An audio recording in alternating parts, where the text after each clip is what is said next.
hormat kepada Bapak Presiden Republik Indonesia, Bapak Prabowo,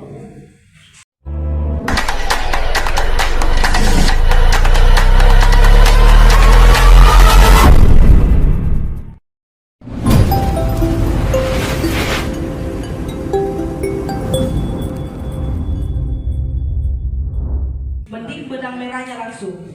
Ya, benang merahnya itu ada di dalam PKS, Perjanjian Kerjasama bernomor 33 tanggal 24 Desember 2021, ya, di mana jelas ada tertuang poin kesepakatan.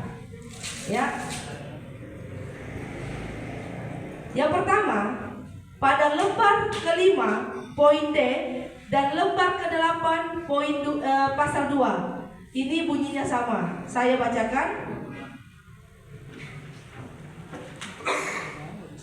Dalam kerjasama ini, pihak pertama menyediakan tanah. Saya ulang.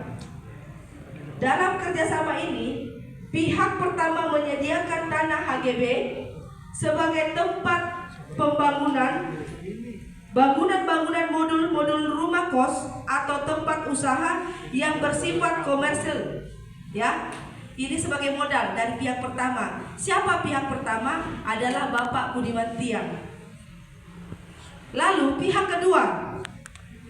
kedua di samping tenaga juga mengeluarkan uang, garis bawah ya, uang dan biaya untuk pengurusan seluruh perizinan serta pembangunan modul-modul rumah kos atau tempat usaha yang bersifat komersil tersebut hingga dapat dioperasionalkan secara komersil.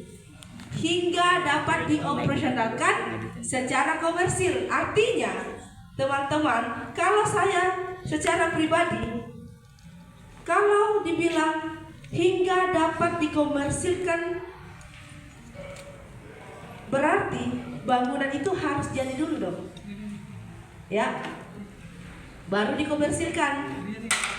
Namun, saya juga hadir di sini membawa begitu banyak pertanyaan.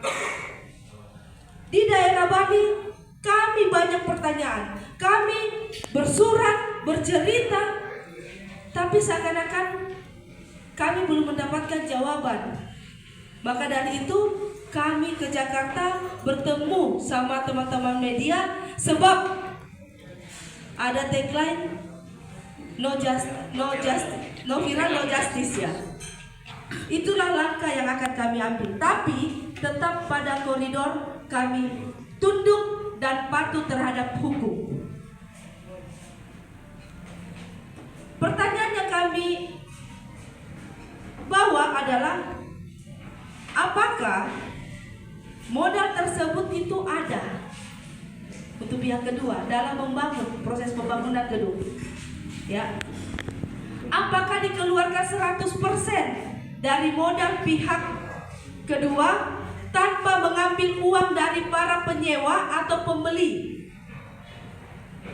Kalau memang saya tidak mengambil, atau saya mengambil tapi langsung masukkan kepada rekening resmi perusahaan, maka apa salahnya duduk berdua sehingga tidak jadi konflik yang berkepanjangan, sehingga ada rasa kepuasan bagi Bapak Budiman Tiang yang telah mengeluarkan modal juga, tahu arah dana ini yang sudah masuk bukan untuk dipakai membangun, tapi ternyata ada, tidak digunakan, gitu.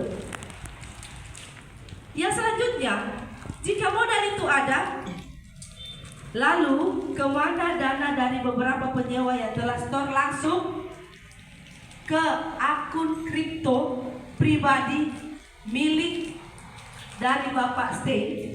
Ya, apakah ini pertanyaan saya? Ya, pertanyaan saya mewakili Bapak Budiman, mewakili juga banyak masyarakat, karena ini menjadi isu di Bali ya.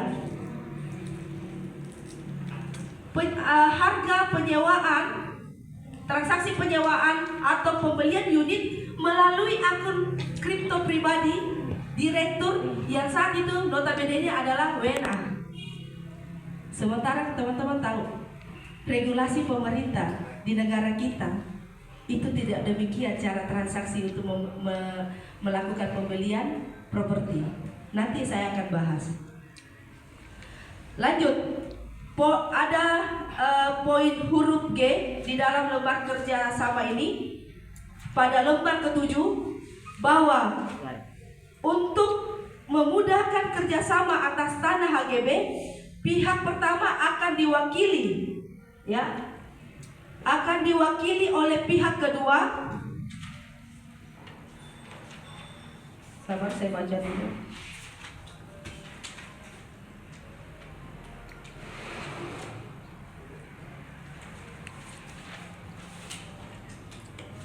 Oke, maaf terjeda sedikit.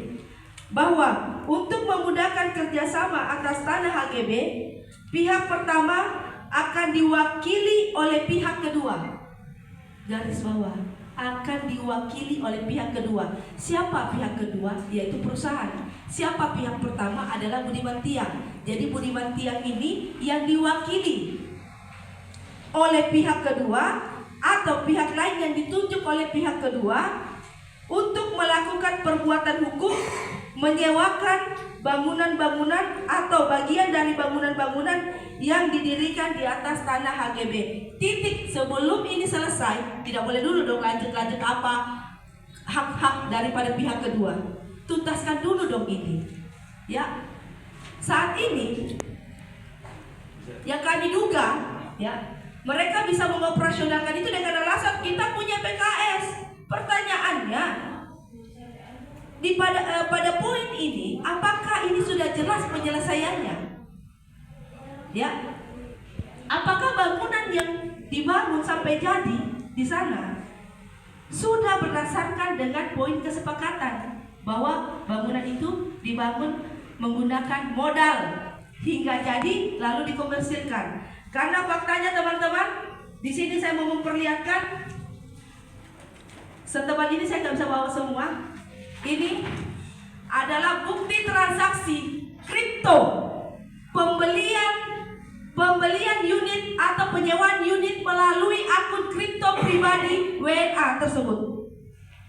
Pertanyaan saya, regulasi mana yang mengatur cara pembelian seperti ini? Kita simak ya, supaya ini juga dapat menjadi perhatian masyarakat Indonesia, supaya tidak ada lagi orang-orang di luar sana dapat memudahkan, dapat membodohi masyarakat di luar. Tapi sebelum itu, saya ini secara pribadi bukanlah, kita singkirkan dulu masalah saya sebagai jubir, tapi saya juga aneh saat mempelajari ini. Saya ingin bertanya, sebagai profesi saya selebgram, ya teman-teman, saya juga heran melihat kondisi seperti ini. Mungkin saja, ya, saya mau intinya gini, kenapa pemerintah diam ketika mengetahui ada sistem pembelian penyewaan unit atau properti dengan menggunakan kripto? Oke, mungkin ada yang bilang boleh. Apakah dilaporkan? Saya mau tahu dong.